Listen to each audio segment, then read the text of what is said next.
think people throw around the word crypto as like a bad thing. It's crypto. It's scary. Sounds a bit like something out of James Bond movie. Cryptography is at the foundation of protecting modern society, human privacy. It's a fundamental tool of our cyber defenses. It's a fundamental tool of every corporation. And in fact, that is radically increasing as we go forward because our systems are so vulnerable and so much of our society relies upon digital infrastructure. Crypto is fundamental in the future. And so kind of crypto computing, which is what these blockchain platforms really are, they're open computing platforms. Like we need, tamper-proof, resilient, decentralized infrastructure if we want society to survive the digital age. So it's like fundamental to where we're headed. And I think the thing that's challenging for people to understand sometimes is that if you want a decentralized system, which is resilient, which was TCP/IP was a decentralized system to be resilient from a nuclear weapons attack. That's why it was created. If you want a decentralized system for resiliency, that's a public good that everyone can benefit from, you have to incentivize that, and you can't do that by saying, well, you got to pay for it using a US dollar. And so, there is a fundamental difference in our topology between cryptocurrencies, which are specifically designed for being, say, privacy-oriented payment currencies or have store value characteristics that look attractive, but they're fundamentally designed as an asset, versus crypto assets that are commodities. They're more like oil. And these commodity assets are perfectly legal. They're as legal as any other form of data. And Ether is a great example of that. That's a huge market cap commodity asset. The CFTC regulates it. The SEC has given clear guidance that they see it as a commodity. There's no lack of clarity on this.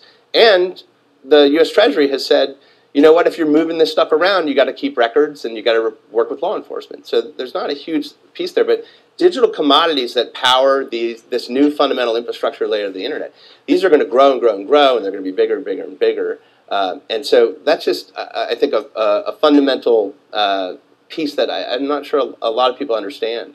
The last, go ahead, Elizabeth. Yeah. Okay, Elizabeth, you can do a tag team. Yeah. And let's also set the scene here. So we don't want to just say it's completely anonymous. If it gets bigger, it'll be crunched. I mean, we have to remember that a gigantic majority of people operating or owning have purchased or work with these digital currencies via registration through licensed exchanges. So every single customer that we work with has to comply by the KYC AML regulations of the European Union, which means I have name, date of birth, address, even in Nigeria, in Ghana, in Uganda, I have proof of funds, source of funds, use of payments, and we can follow it all the way through. So let's put a spectrum on what the use case is for dark web hiring an assassin to actually a business using this for liquidity, fungibility, investment, diversification, a VR developer looking to reward its users. There's a million use cases on this spectrum. So will the assassin hiring in the deep dark web, as soon as that gets bigger, will that be clamped down? For sure. But there's a million different other ways we can use that. Yeah. And just one more just one more point before you jump in is that I think we also need to understand that when you're talking about flight of capital, there are pooling mechanisms that you can work with. So if you show as a broker-dealer that you're actually circulating funds and there's no net outflow, that's another real use case. And we haven't had broker-dealers allowed to operate in a lot of these emerging markets because there was no way for them to manage the transactions without using cash, which was always risky, and do the reporting in line with international standards. A digital version of a broker is able to do that. So you can, at the same time, prevent the flight of capital, but circulate internally capital enough to free up business flows. And that's what we're working on with a lot of the central governments. Right. Sorry, Jeremy, and then... Yeah, I had two small points. I think one is, actually almost 6 years ago, I testified to the Senate's Homeland Security Committee specifically on the risks of illicit use of cryptocurrency back in November of 2013. And I sat next to Jen Chasky, who's the head of FinCEN, so they're in charge of all financial crimes enforcement. And she made it very clear to the committee that they saw a lot of positive uses of digital currency, and they wanted to support a safe, regulated framework. But they made it very clear. The biggest issue we have with financial crime and with sanctions is with the U.S. dollar. It's a $2 trillion criminal market in U.S. dollars. It is by far the preferred choice of criminals, of sanctioned countries, of everybody.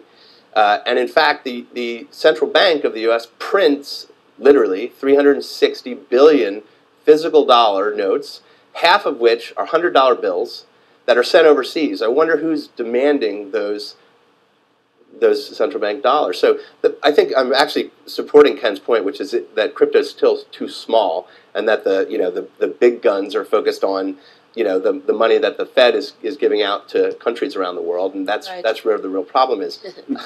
I think the other piece though is actually a different one, which is I think people they really struggle with the idea that money's going to work the way that the internet works, and it's very hard for people to accept that because we've lived for so long in a nation-state defined system of money, and I look at this very similarly to the advent of the internet and how information and communications and other things work. Governments around the world, including the regulated monopolies that controlled communications, that controlled who could actually broadcast an opinion on the airwaves, fundamentals of information, states had very tight control over that. And even in the early 90s, there were regulated or even national monopolies in many countries. But guess what?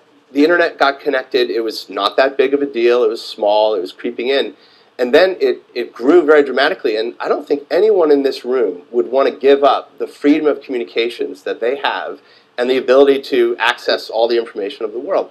And I believe the same thing's going to happen with cryptocurrency. I think people are going to see when they have, for example... you must be kidding if you don't think Facebook and Twitter are going to get regulated a lot more than... I'm not debating whether there's going to be regulation. I'm not debating that there's going to be regulation, but I think society votes ultimately, and people who are in power and who run regulatory agencies... But at the end of the day, you're basically arguing, okay, I mean, it really comes down to a question of, are we going to have central control or decentralized consensus? That's the core of the issue. Well, you're going to have regulation, but you're going to have an open network that is radically different than what we have